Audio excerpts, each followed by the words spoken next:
ایک شخص نے بازار میں دیکھا کہ ایک شخص اپنا غلام بیچ رہا ہے اور یہ آواز بھی لگا رہا ہے کہ یہ بہت اچھا غلام ہے، اس کے اندر اس کے علاوہ کوئی اور عیب نہیں ہے کہ یہ کبھی کبھی چغلی کھاتا ہے۔ کسی شخص نے یہ آواز سنی، اس نے سوچا کہ اس میں تو کوئی عیب نہیں ہے اور چغلی کھانا تو عام سی بات ہے، اس میں کیا خرابی ہے، اس غلام کو خرید لینا چاہیے۔ چنانچہ اس نے سودا کر کے وہ غلام خرید لیا اور اپنے گھر لے آیا۔ کچھ عرصے تک تو وہ غلام ٹھیک ٹھاک کام کرتا رہا۔ اس کے بعد اس نے اپنا رنگ دکھانا شروع کیا۔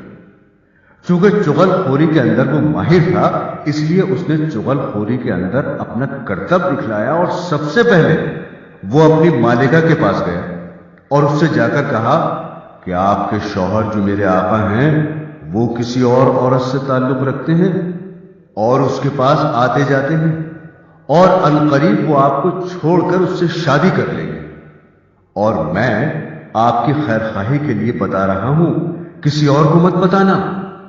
یہ باتیں سن کر وہ بیوی بہت گھبرائی اور پریشان ہوئی۔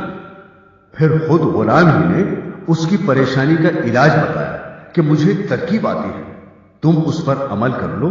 وہ یہ کہ جب تمہارے شوہر سو جائیں تو تم اس طرح سے ان کی داڑھی کے 1-2 بال کاٹ کر اپنے پاس رکھ لینا، پھر دیکھنا کیا ہوتا ہے، پھر وہ ہمیشہ تمہارے ہو کر رہیں گے، کبھی دوسری عورت کی طرف نظر نہیں اٹھائیں گے۔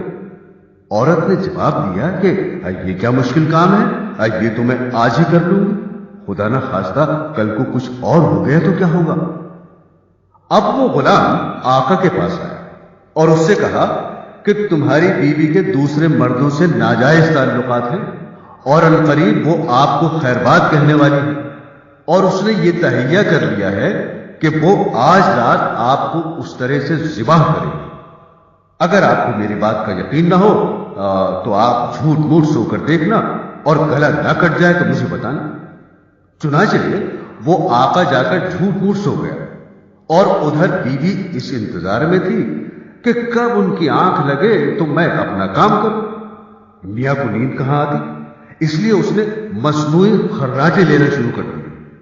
اب تو بیوی کو یقین ہو گیا کہ میاں صاحب کو نیند آ گئی، فوراً اس طرح لے کر پہنچی، اور ابھی ہلکا سا اس طرح گلے پر رکھا ہی تھا کہ آقا نے فوراً آنکھ کھول دی اور بیوی کو پکڑ کر کہا، اچھا تو تم مجھے ذبح کرنا چاہ رہی تھی۔ غصہ تو پہلے ہی آ رہا تھا، اس آقا نے اس طرح سے بیوی کو ذبح کر دیا۔ جب بیوی کے خاندان والوں کو پتا چلا کہ شوہر نے ہماری بیٹی کو ذبح کر دیا ہے، انہوں نے آ کر اس طرح سے شوہر کو پکڑ کر ذبح کر دیا۔ اب شوہر کے خاندان والے بھی آ گئے اور دونوں خاندانوں میں خوب جھگڑا ہوا اور 20 لاشیں گر گئیں۔ تو محترم سامعین، آپ نے دیکھا کہ اس غلام نے ذرا سی چغلی سے کس طرح سے دونوں خاندانوں کو تباہ کر دیا۔ اسی لیے اس چغلی کو شریعت نے حرام قرار دیا ہے۔